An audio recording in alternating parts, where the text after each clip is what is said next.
నుంచి నిర్మల గారు hit TV. So hit TV నుంచి నిర్మల గారు ఒక 2 నిమిషాలు.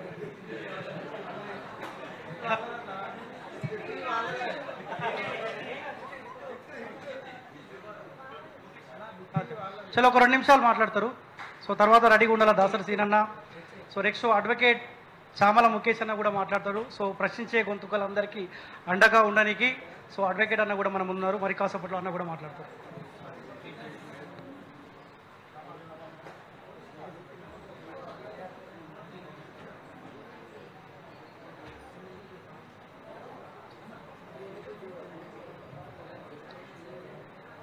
ముందుగా ఇక్కడికి వచ్చిన సీనియరు అలాగే జూనియరు జర్నలిస్టులందరికీ కూడా మనస్ఫూర్తిగా ధన్యవాదాలు. నేను పెద్దగా ఏం చెప్పదలుచుకోలేదు, కానీ నిన్న ట్విట్టర్లో రేవంత్ రెడ్డి గారు చేసిన వ్యాఖ్యలపైన కొంచెం ఇబ్బందిగా అనిపించి ఒక మెసేజ్ గ్రూప్లో పెట్టడం జరిగింది. నేను ఆ మెసేజ్కి అందరూ స్పందించడం చాలా సంతోషంగా ఉంది.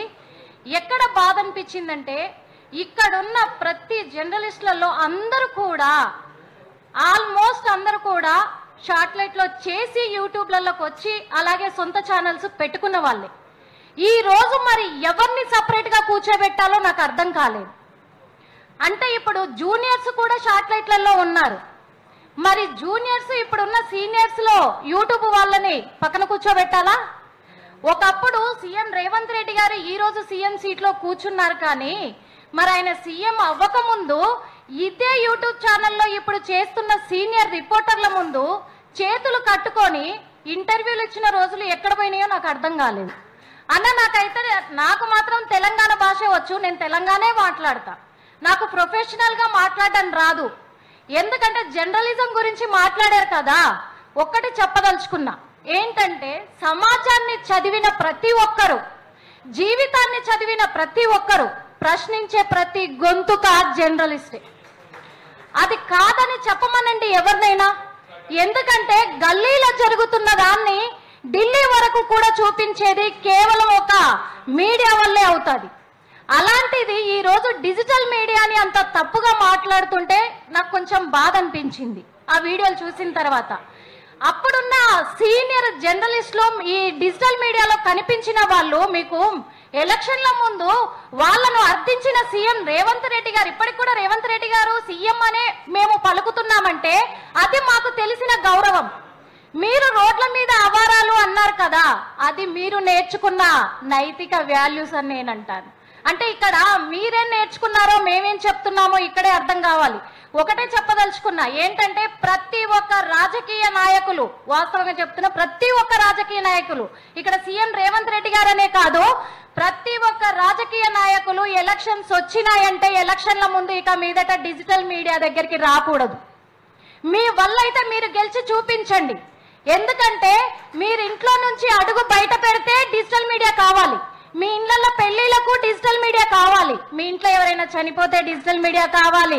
అలాగే మీరు ఓట్లు వచ్చినప్పుడు గెలిచిర్రా అంటే మీకు డిజిటల్ మీడియా కావాలి, ఓడిర్రా అంటే డిజిటల్ మీడియా కావాలి.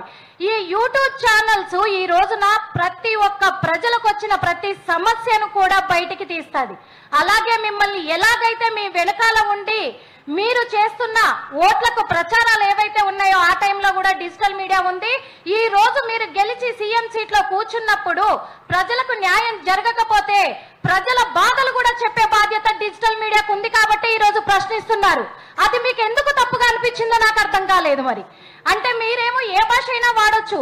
ఇంకొకటి, వాళ్ళ తాతలు ముత్తాతలు జర్నలిజం చేశారా? మీరు జర్నలిస్ట్ అని పేరుకు ముందు వెనకాల పెట్టుకోవడానికి అన్నారు.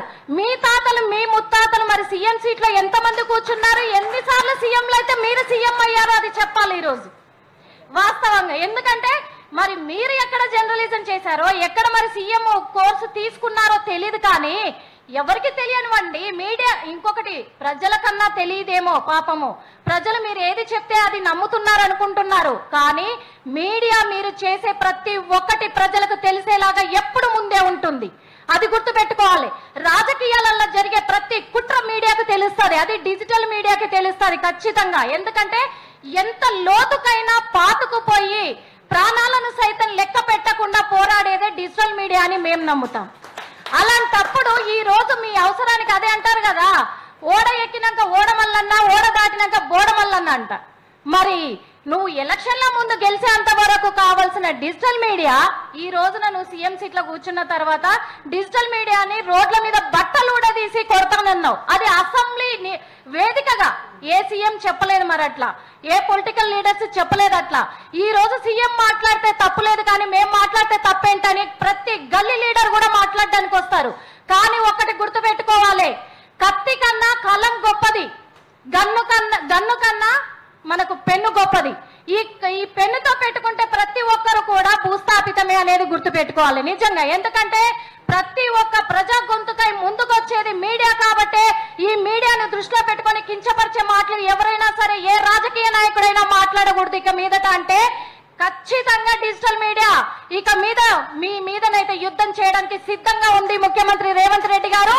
మీరు సీఎం అయినంత మాత్రాన మీడియా భయపడి ముందుకు రాదని ఎప్పుడు కూడా అనుకోవద్దు. ఈ అవకాశం ఇచ్చిన మీడియా మిత్రులందరికీ కూడా మనస్ఫూర్తిగా ధన్యవాదాలు తెలియజేస్తున్నాను. ఎందుకంటే సీనియర్ జర్నలిస్టులు ఎంతో మంది డిజిటల్లో ఉన్నారు కాబట్టి వాళ్ళందరినీ అవమానించారు అని ఒకే ఒక బాధతో నేను ఆ మెసేజ్ చేయడం జరిగింది. అందులో తప్పుంటే క్షమించండి.